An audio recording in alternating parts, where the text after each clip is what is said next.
Hello student, कैसे हैं आप सब। उम्मीद करता हूं आप सब अच्छे होंगे, मस्त होंगे, बेहतर होंगे, आपकी पढ़ाई बेहतर चल रही होगी। क्लास 12 केमिस्ट्री एनसीईआरटी में आज का जो टॉपिक है एल्डाल संघनन, साथ में हम क्रॉस एल्डाल संघनन, मतलब यदि क्वेश्चन आ जाए एल्डाल संघनन तो आपको कैसे लिखना है, यदि क्वेश्चन आ जाए क्रॉस एल्डाल संघनन तो कैसे लिखना है, इन दोनों के बारे में चर्चा करेंगे। तो चलिए शुरू करते हैं। सबसे पहले कुछ बेसिक चीज कि एल्डाल संघनन तभी हो सकता है जब उसमें अल्फा हाइड्रोजन रहेगा। अल्फा हाइड्रोजन का मतलब जैसे कोई भी क्रियात्मक समूह है उससे जो भी कार्बन जुड़ा रहता है उसे अल्फा कार्बन कहते हैं और उससे जुड़ा हाइड्रोजन अल्फा हाइड्रोजन कहलाता है। जैसे मैं CHO, इसके साथ यहाँ पे जुड़ा है CH2 और ये CH3। अब इस CHO के साथ जो भी हाइड्रोजन है इसे अल्फा हाइड्रोजन और कार्बन को अल्फा कार्बन कहते हैं। दूसरे नंबर पे जो कार्बन जुड़ा होगा उसे बीटा कार्बन, जो हाइड्रोजन होगा उसे बीटा हाइड्रोजन कहते हैं। तो किसी भी क्रियात्मक समूह से जुड़ा हुआ पहला कार्बन अल्फा कार्बन और उससे हाइड्रोजन है वो अल्फा हाइड्रोजन कहलाता है। तो ये जो एल्डाल संघनन उसी यौगिक में संभव हो सकता है जिसमें अल्फा हाइड्रोजन या अल्फा कार्बन होना चाहिए। यानी कार्बोनिल समूह युक्त जो हमारा यौगिक होगा, कार्बोनिल यौगिक जिसे बोलेंगे, उसमें हम देखेंगे कि अल्फा हाइड्रोजन है कि अल्फा हाइड्रोजन नहीं है। जैसे हम कीटोन की बात करें, इसके साथ यहाँ पे आप CH3 जोड़ दो, यहाँ पे CH3 जोड़ दो, तो इस कार्बन, ये हमारा कार्बोनिल समूह हो गया। इस कार्बन के साथ जो हमारे पास कार्बन जुड़ा है, चाहे इधर लो चाहे इधर लो, ये अल्फा कार्बन कहलाएंगे और इनके साथ जो भी हाइड्रोजन जुड़े हैं उन्हें हम अल्फा हाइड्रोजन कहते हैं। तो ये जो हम यौगिक पढ़ रहे हैं कार्बोनिल यौगिक, इनमें अल्फा हाइड्रोजन होता है तभी रिएक्शन होती है। तो ये जो अल्फा हाइड्रोजन युक्त कार्बोनिल यौगिक क्षारीय माध्यम, क्षारीय मतलब जैसे NaOH ले लो, बेरियम हाइड्रोक्साइड ले लो, इसके अलावा भी अन्य क्षार भी ले सकते हो। क्षारीय माध्यम में रिएक्शन होता है बच्चों। जैसे मान लीजिए यहां पर अन्य माध्यम ले लो, कैल्शियम हाइड्रोक्साइड ले लो आप, कैल्शियम हाइड्रोक्साइड CaOH का होल ट्वाइस, एक कैल्शियम हाइड्रोक्साइड होता है। तो आप अन्य क्षारीय माध्यम ले सकते हो। जैसे मैं यहां पर कोई कंपाउंड लेता हूं जो कि कार्बोनिल यौगिक हो, जैसे एसिटाल्डिहाइड। एसिटाल्डिहाइड का फॉर्मेट क्या होता है? CH3CHO, यही तो है हमारा फॉर्मेट एसिटाल्डिहाइड। फॉर्मेल्डिहाइड नहीं कह सकते, एसिटाल्डिहाइड। अब यहां पर अल्फा हाइड्रोजन है कि नहीं ये पता करना है। तो यहां पर देखो जो भी हमारे पास कार्बन है इसके साथ ये क्रियात्मक समूह है CHO, सिंपल है। इसके पास अल्फा हाइड्रोजन भी है, अल्फा कार्बन भी है। एक और आप ले लो, जैसे मैं कह दूं CH3CHO है, ऐसा लिख सकते हो आप लोग। तो इसको कुछ इस प्रकार से कंपाउंड बनाता हूं। CH3 को मैं CH2, यहां पे H, तो CH3 है CHO, ठीक है। किस माध्यम में रिएक्शन करता है बच्चों? क्षारीय माध्यम में। जैसे मैं कह दूं तनु NaOH ले लिया मैंने, सोडियम हाइड्रोक्साइड, ज्यादा आप मत याद करो ना, एक तो याद कर सकते हो। अब इसमें कैसे बॉन्ड का शिफ्टिंग होता है मैं अभी आपको समझाने वाला हूं, ध्यान दीजिए। अब देखो अल्फा कार्बन अल्फा हाइड्रोजन यहां पर जरूरत पड़ती है। यह क्रियात्मक समूह CHO है, इससे जो कार्बन जुड़ा है वो अल्फा कार्बन है। इस क्रियात्मक समूह से जुड़ा हुआ कार्बन अल्फा कार्बन और जो हाइड्रोजन है वो अल्फा हाइड्रोजन कहलाता है। अब ये जो अल्फा हाइड्रोजन है बच्चों, ये स्थानांतरित होता है और इस बंध को तोड़ता है।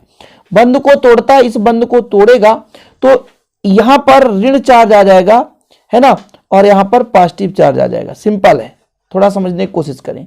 तो ये जो मेरा H है यहां O के पास जाएगा क्योंकि H पॉजिटिव चार्ज के रूप में होता है। सिंपल है, यहां से टूटेगा और इस पर निगेटिव चार्ज आ जाएगा। तो देखिएगा यहां पे किस प्रकार से कंपाउंड बनेगा। तो ये मेरे पास CH3 था तो CH3 रहने दो, इस कार्बन के साथ बॉन्ड टूट गया तो ऑक्सीजन और इसके साथ जाकर H शिफ्ट हो गया, H रहने दो बच्चों। अब इस कार्बन के साथ ये CH2 आकर के जुड़ जाएगा, CH2CHO। कितना सिंपल है यार, कितना सिंपल है।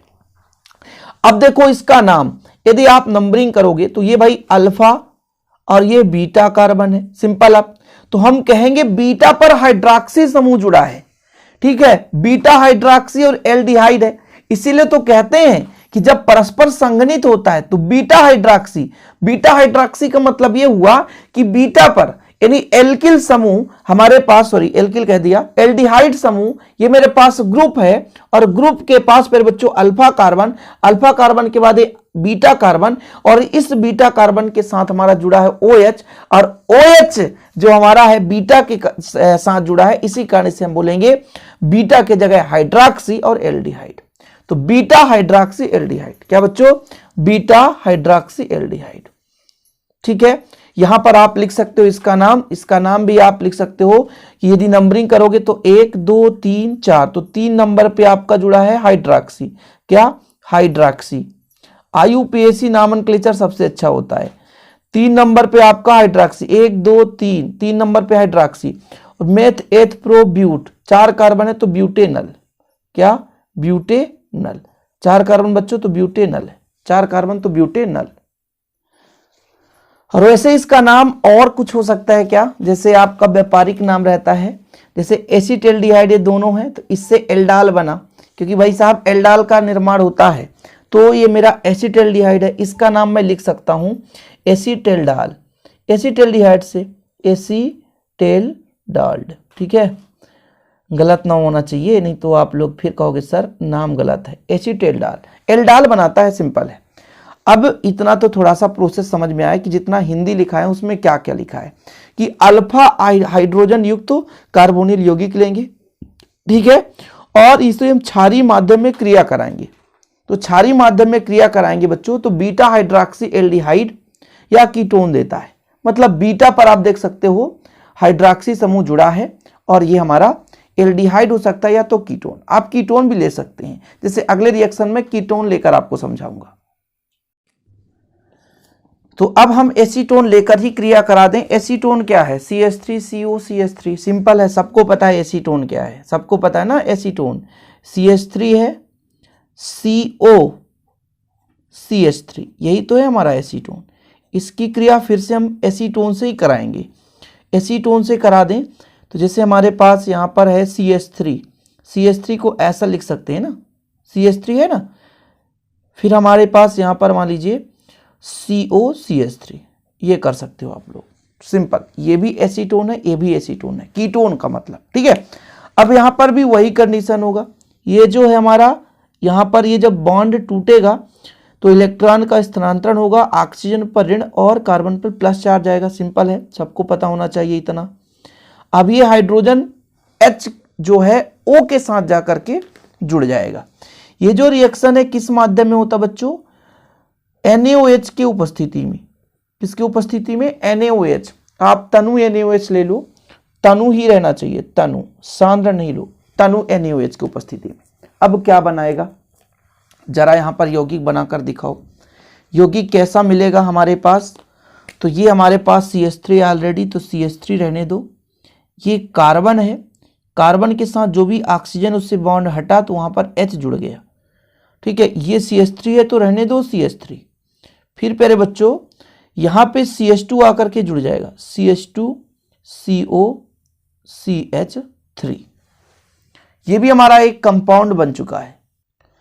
यदि इसका मैं नाम कहूं तो भाई ये एसीटोन के 2 अणु हमने लिया था, एसीटोन के 2 अणु हमने लिया था, तो इसका नाम आप लिख सकते हो डाई एसीटोन एल्कोहल। क्या, di acetone alcohol, di acetone alcohol, नाम लिखना तो लिख सकते हो। तो एल्डॉल संघनन हम समझा रहे हैं ना, क्वेश्चन कैसे पूछा जाएगा, सीधा नाम से पूछा जाएगा। एल्डॉल संघनन की क्रियाविधि को आप समझाओ, आप इतना कर देते हैं बच्चों तो आपको बराबर नंबर मिल जाएगा। इसके आगे कोई भी रिएक्शन कराने की जरूरत नहीं है। आप सोचोगे कि इसके आगे भी हम कराएं, तो ऐसा जरूरत नहीं है, क्योंकि एल्डॉल को यदि हम गर्म करते हैं तो वहां से जल का अणु निकल जाता है, ठीक है। फिर हमारा असंतृप्त एल्डिहाइड या कीटोन मिलता है, तो ये आपको कराने की जरूरत नहीं है। एल्डॉल संघनन में हमारा मुख्य रूप से मोटिव क्या है कि अल्फा हाइड्रोजन युक्त कार्बोनिल यौगिक होगा, क्षारीय माध्यम में क्रिया करेगा, ठीक है। जो भी क्रियात्मक समूह रहेगा उसके बीटा कार्बन पर हाइड्रॉक्सी समूह जुड़ेगा। जैसे यहां पर भी देख लो, क्रियात्मक समूह यहां पर CO है, इसका अल्फा कार्बन, ये बीटा कार्बन, इसलिए बीटा कार्बन पर हाइड्रोक्सी जुड़ा है। ये चीज आपको याद रखना है। यदि आपसे कोई कहे कि भाई इसका नामनक्लेचर कर दो आईयूपीएसी, तो क्या बनेगा आपसे? आईयूपीएसी नामनक्लेचर नंबरिंग करोगे यहां से 1 2 3 4 5, तो 4 नंबर पर हाइड्रोक्सी जुड़ा है, तो 4 हाइड्रोक्सी आप कर दो। 4 नंबर पर हाइड्रोक्सी, तो 4 हाइड्रोक्सी कर दिए, सिंपल है। 1 2 3 4, 4 हाइड्रोक्सी हो गए बच्चों। इसके बाद 4 नंबर पे मेथिल ही जुड़ा है, तो 4 मेथिल हो गया, ठीक है। फिर यहाँ पर मेथ एथ प्रो ब्यूट पेंटेन है ना। फिर यहाँ पर 2 नंबर पर कीटोन जुड़ा है, तो 2 ओन कर दो, 2 ओन। इस प्रकार से इसका आईयूपीएसी नामनक्लेचर भी कर सकते हो। आईयूपीएसी नामनक्लेचर आप 11वीं क्लास में पढ़ते हो, लेकिन जो भी यौगिक मिलता है तो यहाँ पर मैं करा देता हूँ। तो ये मेरा हो गया एल्डाल संघनन। अब मुझे आपको समझाना है क्रॉस एल्डाल संघनन। तो देख लीजिए क्रॉस एल्डाल संघनन। अभी आपने क्या पढ़ा? एल्डाल संघनन, सेम रिएक्शन होगा, बस थोड़ा सा डिफरेंस रहेगा बच्चों। एल्डाल संघनन में हमने आपको बताया था अल्फा हाइड्रोजन युक्त आप कोई भी क्या लेंगे, एक कार्बोनिल यौगिक लेंगे। यहाँ भी वही कंडीशन होगा, अल्फा हाइड्रोजन युक्त आप लेंगे। बस इसमें डिफरेंस ये रहेगा कि हमने एल्डाल संघनन में ये देखा था कि सेम अभिकारक लिया था, मतलब सेम हमने यौगिक लिया था। जैसे हमने लिया था एसिटाल्डिहाइड, तो एसिटाल्डिहाइड के ही 2 अणु हमने ले लिया था। और जैसे हमने लिया था कीटोन में से एसीटोन, तो एसीटोन के ही 2 अणु ले लिए थे। अब यदि क्रॉस यानी मिश्रित का मतलब ये होता है कि भिन्न भिन्न कार्बोनिल यौगिकों के बीच जब संघनन की क्रिया कराई जाए क्षारीय माध्यम में, तो ये कहलाता है क्रॉस एल्डाल संघनन। अल्फा हाइड्रोजन युक्त हमारे पास कार्बोनिल यौगिक होगा, लेकिन जब 2 कार्बोनिल यौगिकों के बीच संघनन की क्रिया होगी, वही क्षारीय माध्यम में यानी OH की उपस्थिति में ही क्रिया हो।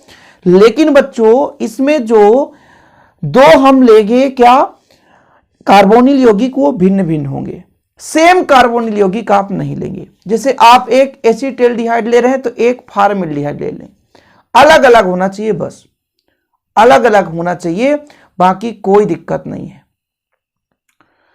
क्रॉस एल्डाल संघनन में क्या होता है कि कार्बोनिल यौगिकों के 2 एक समान अणुओं के बीच संघनन ना करा के अलग अलग अणुओं के बीच संघनन कराया जाए, तो उसे मिश्रित या क्रॉस एल्डाल संघनन कहते हैं। ठीक है, कोई दिक्कत तो नहीं है। क्रियात्मक समूह के साथ जो भी हमारे पास एक पहला कार्बन होता है और उसके साथ जो हाइड्रोजन होता है, उसे हम अल्फा हाइड्रोजन कहते हैं। तो इसकी क्रिया हम करा दें फॉर्मेल्डिहाइड और एसिटाल्डिहाइड का अलग अलग। यदि क्वेश्चन आ गया क्रॉस एल्डाल संघनन, तो आपको कहीं भटकना नहीं है, बिल्कुल सिंपल वे से क्रिया कराना है। ऐसा नहीं कि लंबा चौड़ा अच्छा खासा लंबा चौड़ा आप क्रिया कराओ, इतने में तो आप निपट जाओगे। तो ऐसा रिएक्शन कराओ जिससे आप अच्छे तरीके से समझ सको और उसे अच्छे तरीके से समझा सको।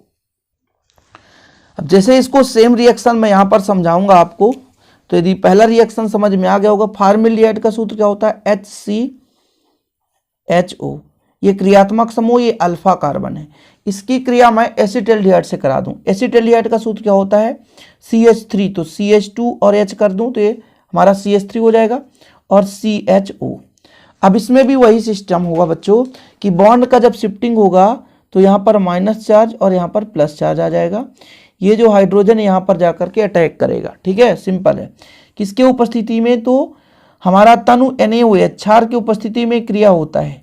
NaOH ले लो आप, चाहे आप बेरियम हाइड्रोक्साइड ले लो, कुछ भी ले सकते हो, जो आपको इच्छा पड़े ले सकते हो।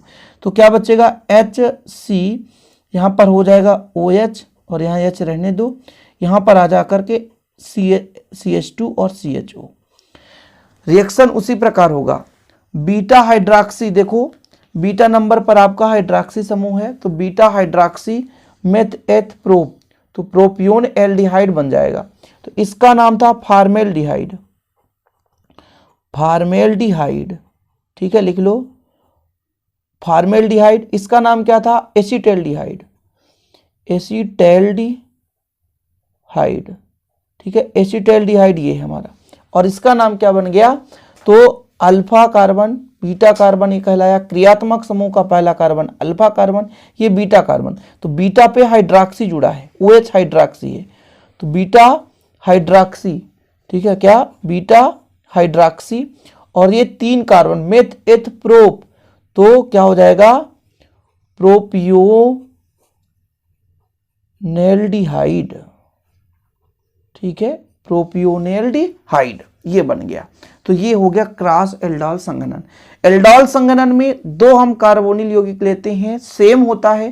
क्रॉस एल्डाल संघनन में बच्चों दो हम कार्बोनिल यौगिक लेते हैं, वो अलग अलग होता है। इस प्रकार से आप क्रॉस एल्डाल संघनन आसानी से सीख सकते हैं। क्वेश्चन पेपर में आ जाए क्रॉस एल्डाल संघनन तो आप आसानी से इतना लिख देंगे, बराबर नंबर आपको मिलेगा। एक रिएक्शन और छूट रहा था बच्चों, जैसे एल्डाल संघनन दो प्रकार से होता है मुख्य रूप से, एक आपका क्रॉस एल्डाल संघनन और दूसरा आपका क्लाइजन संघनन। इसको भी पढ़ना जरूरी था, मैं सोचा पढ़ा देता हूं।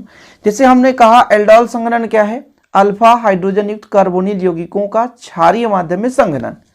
अब यदि सेम हो जाए तो हम उसे एल्डाल संघनन कह देते हैं, लेकिन यदि सेम ना होकर अलग अलग हो जाए तो क्रॉस एल्डाल संघनन हो गया, क्योंकि ये भी भाई कार्बोनिल यौगिकों के बीच ही संघनन हो रहा है, लेकिन यदि भिन्न भिन्न है इसलिए तो इसे मिश्रित एल्डाल संघनन कह सकते हैं या क्रॉस एल्डाल संघनन कह सकते हैं। अब यहां पर आपका जो क्लाइजन संघनन है बच्चों, इसमें क्या कहा गया कि यदि एरोमेटिक एल्डिहाइड या कीटोन ले लें, ठीक है, और उसका जो हम संघनन एलिफेटिक के साथ करा दें, एरोमेटिक हम एल्डिहाइड या कीटोन ले लें, फिर हम उसको एलिफेटिक एल्डिहाइड के साथ या कीटोन के साथ क्रिया करा दें, तब जो हमें एक उत्पाद मिलेगा वो हमारा क्लाइजन संघनन के फलस्वरूप अभिक्रिया का उत्पाद कहलाएगा। और ये जो अभिक्रिया है वो क्लाइजन संघनन या क्लाइजन सिमिट संघनन कहलाएगी। सिंपल है, मतलब एलिफेटिक और एरोमेटिक के बीच अब यहां पर काम होने लगा। तो एरोमेटिक जैसे बेंजल्डिहाइड, बेंजल्डिहाइड C6H5CHO क्या होता है, C6H5CHO, ये है बेंजल्डिहाइड। इसकी क्रिया आप एसिटेल्डिहाइड से करा दो। एसिटेल्डिहाइड का फॉर्मेट क्या है, CH3 यही तो है CH3, तो इसको CH2 कर दें क्योंकि एक H यहां पे है।